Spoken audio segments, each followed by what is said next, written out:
Hello, hello, hello. Welcome to our Wednesday where we share words of wisdom. Thank you for joining us, and I'm going to try to be as brief as I can.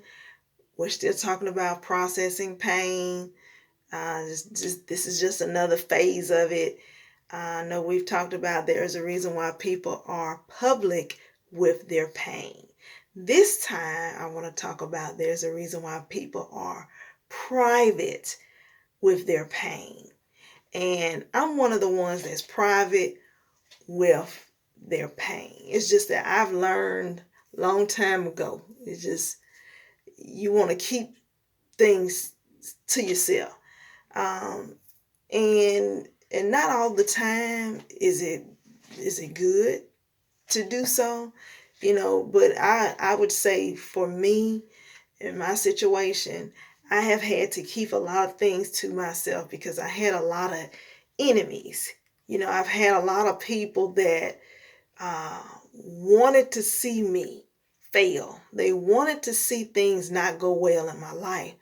And so I had to be very guarded in how I would go through pain, how I would go through grief, how I would go through different seasons of my life, that I had to really be in protection, really guard myself because, like I said, you have people that wish ill on you.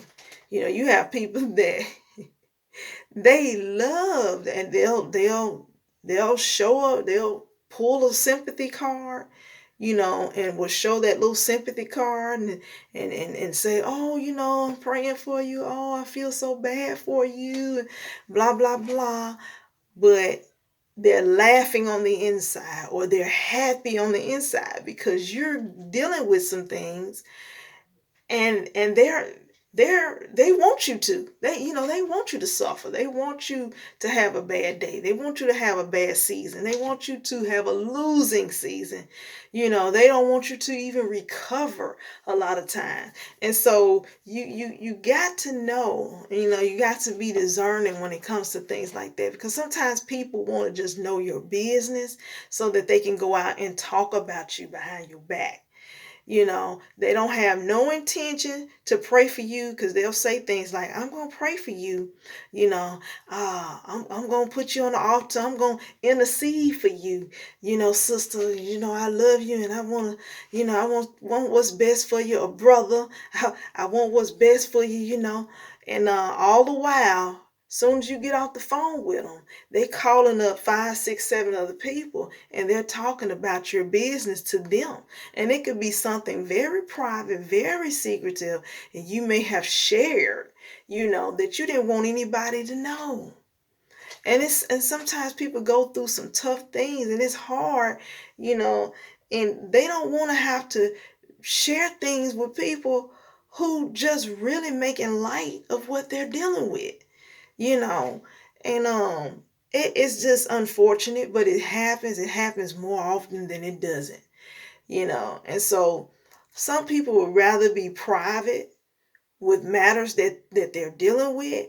Why? Because it brings them to a place where they don't have to worry about who could be trying to hurt me in the long run. Who could be trying to damage my reputation, who could be out there spreading rumors, lies, and gossiping about me, or putting me on the fan where everybody is talking, and and the wind is blowing, and the wind is just it's about me, you know.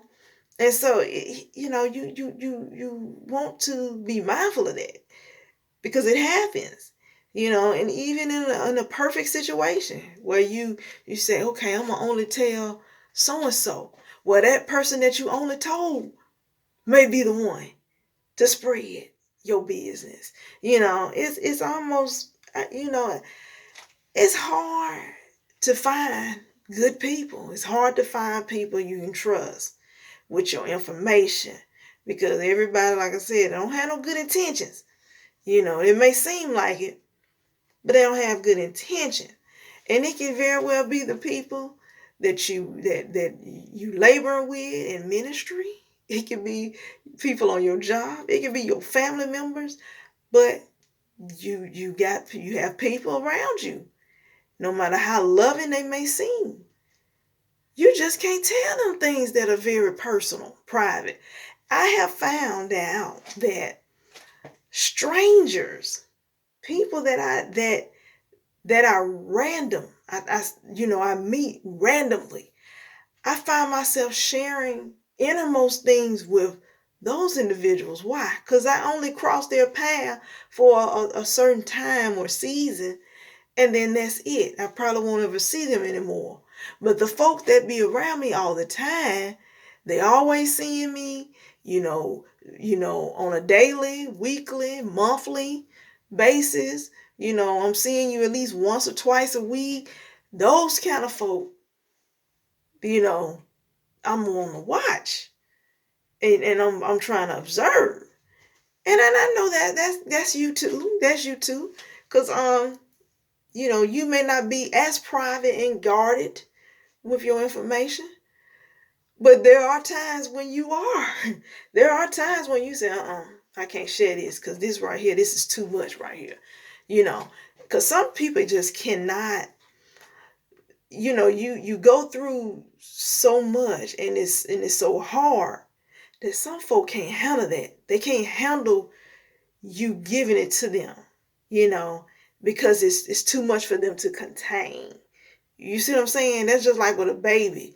You can't give baby meat when it's an infant and it needs milk. You can't give them that meat. They're gonna choke on that meat. It's like you can't eat. They can't process that because they don't know how to process that.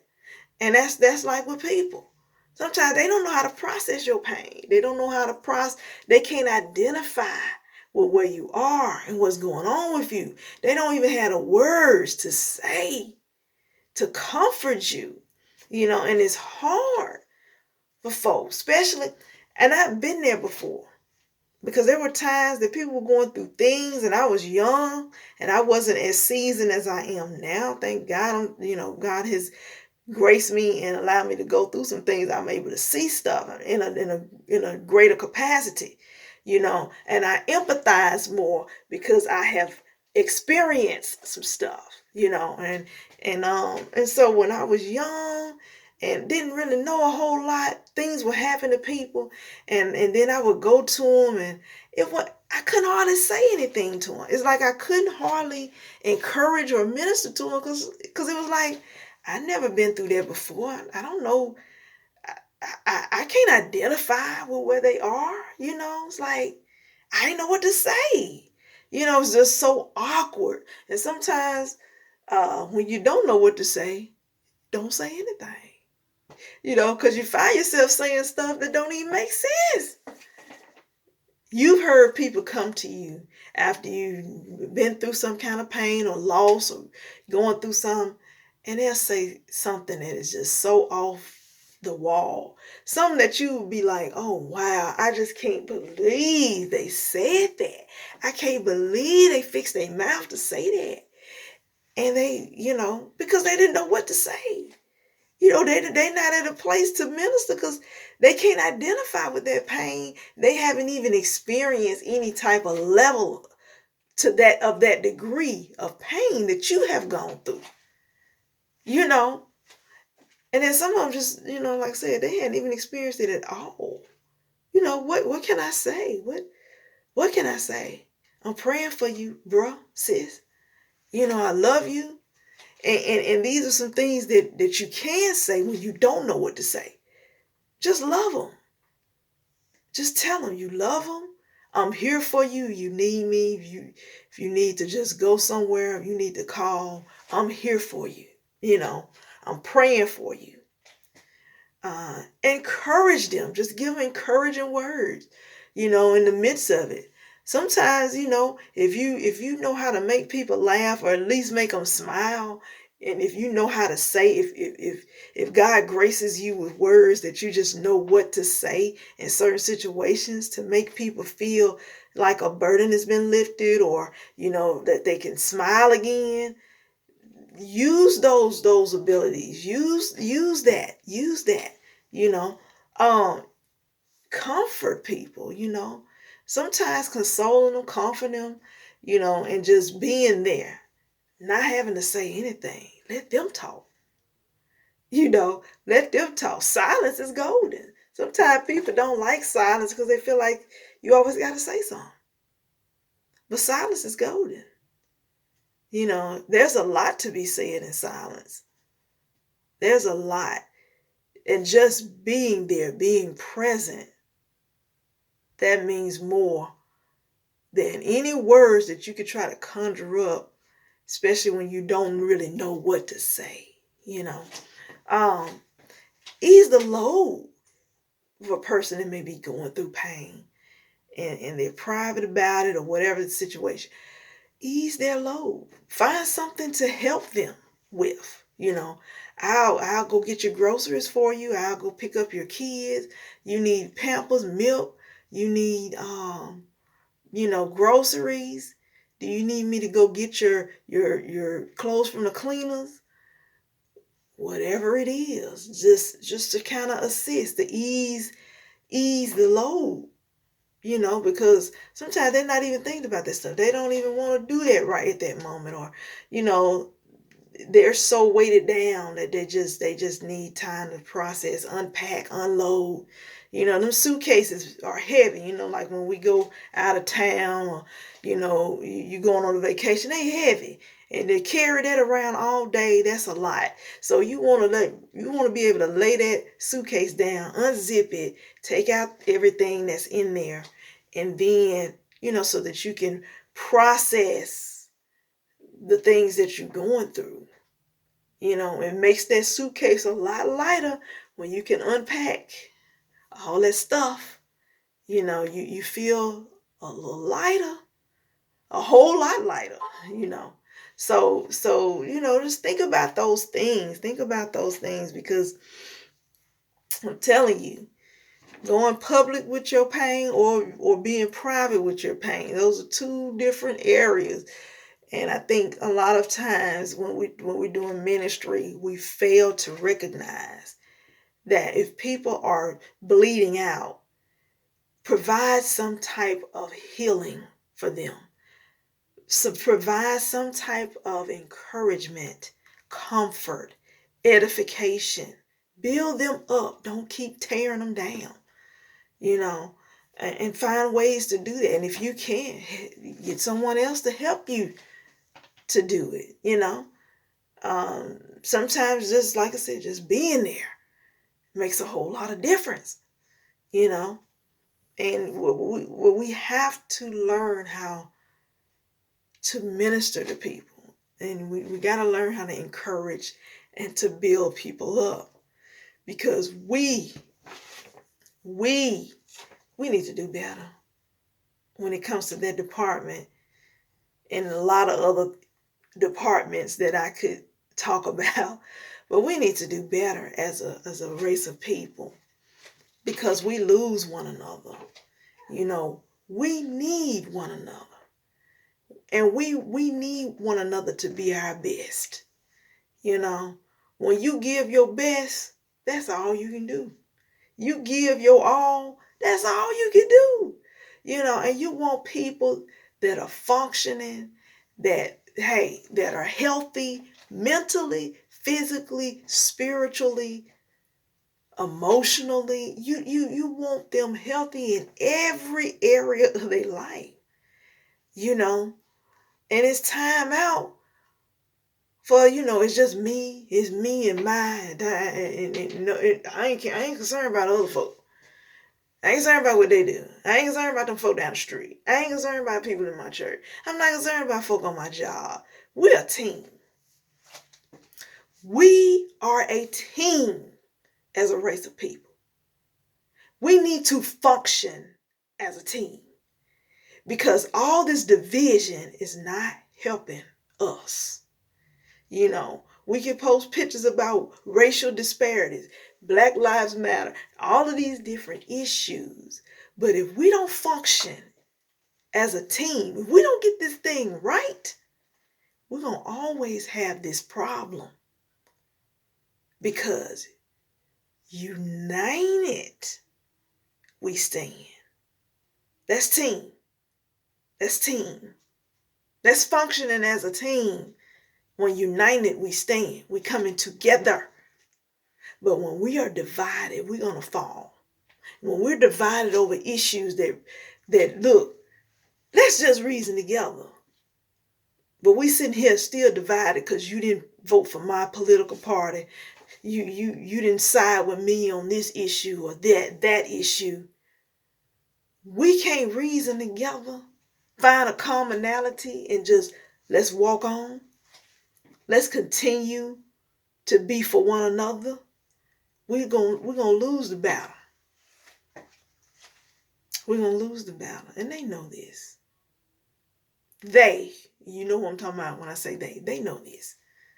The more we are divided, we're gonna lose the battle. They're gonna gain ground, and we're gonna still continue to go further and further behind. But let's be about our Father's business, and let's be about togetherness.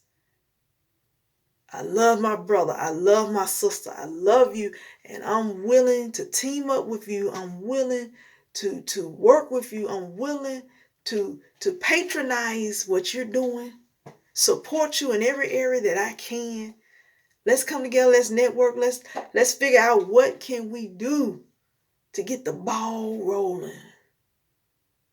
Because if we're healthy, and I'm talking about mentally, spiritually, physically, all of that, if we are healthy, then we are strong. And we are stronger together. We are stronger together. Let's get together now. Let's get together, y'all. All right, you all. Now, look, this is our Wild Wednesday. I know that I was a little long-winded, but I trust me, it's coming from a good place, because I'm always concerned about us. I love us, and I want to see us grow into a great body of people, a great group of people who share commonality. We want to see our children be successful. We want to see our generations thrive. We want to see them own things, instead of always borrowing. We want them to be the ones to lend. We want our generations to obtain wealth, resources, the things that we need, and not always having to beg the system and be on the system and allow the system to distort our mind. So you all have a happy Wednesday. I love you. You be encouraged, be blessed continuously, and we shall be back again for another Wild Wednesday. All right, you guys. Look forward to seeing you soon. Bye-bye now.